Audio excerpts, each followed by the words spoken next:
Hey CBC Youth, and welcome to your Friday base camp. It's almost the weekend, so just hold on. Now, if you've spent any time around toddlers lately, you've probably heard them scream the word mine. Or if you've ever babysat a couple toddlers, you might have experienced two toddlers fighting over the same toy, both screaming the word mine. Now, there's something inside toddlers that drives them to believe that everything that they see, they touch, they taste is theirs.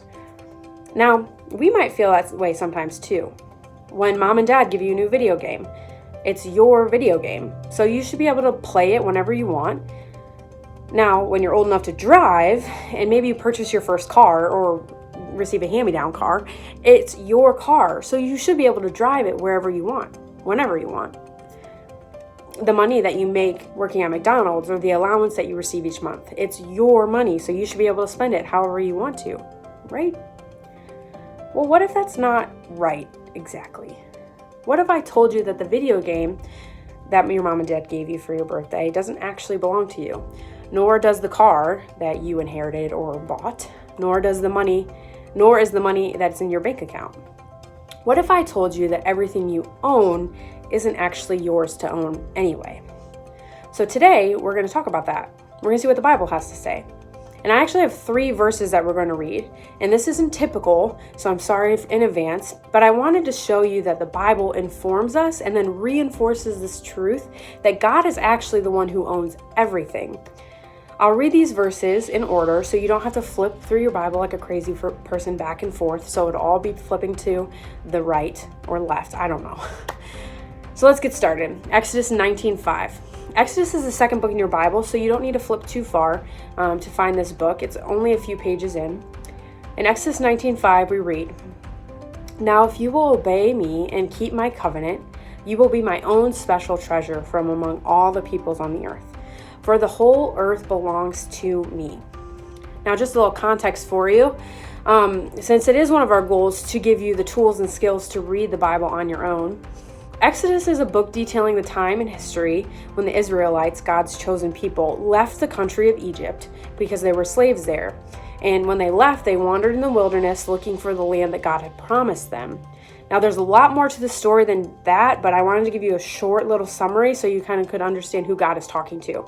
And that definitely doesn't cover it. And if you're down for a good story, read the book of Exodus because it's a really fun, interesting one. Now, God is speaking directly to the people of Israel in this verse. And the verse ends with a phrase, "For the earth is all mine." God is proclaiming to these people that the earth is His. The whole earth, the whole big globe that we live on with all its mountains and valleys and deserts and rainforests and oceans and seas, God says it's all His. But in this next verse that we're going to read, we're going to get actually a little bit more specific. Now turn further into your Bible to Psalm 24:1. In this verse, God isn't the one who's speaking directly, but it is David. And if you know David, he's the kid who's famous for killing a giant with a slingshot and a stone. And he later became a king and is a writer of most of the Psalms. So that's a little fun fact for you as you've been flipping to find this verse.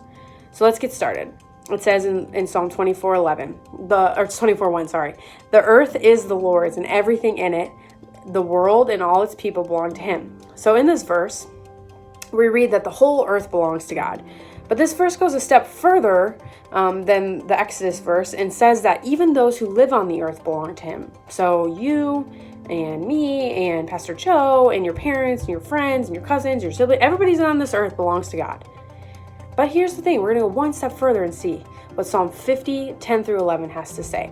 So flip just a few more pages in your Bible and land on Psalm 50. It says, "For the animals of the forest are mine, and I own the cattle on 1,000 hills. I know every bird on the mountain, and all the animals of the field are mine."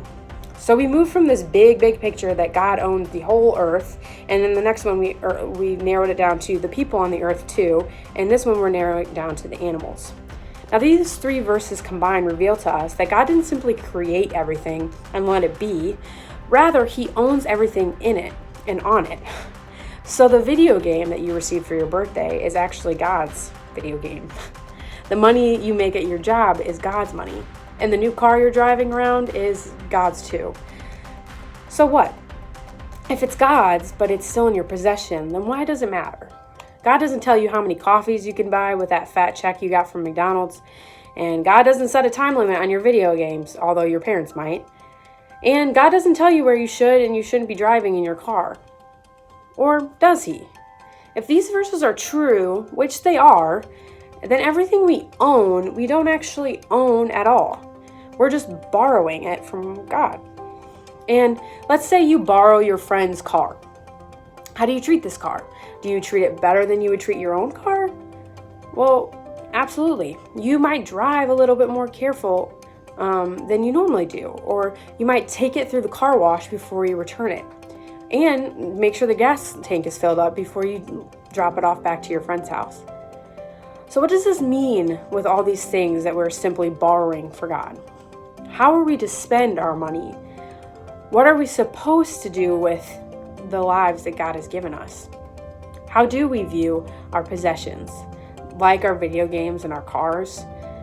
Now, I'm not actually going to answer that question today. Pastor Joe will be back on Monday, and he's going to talk to you about what it means to be a steward.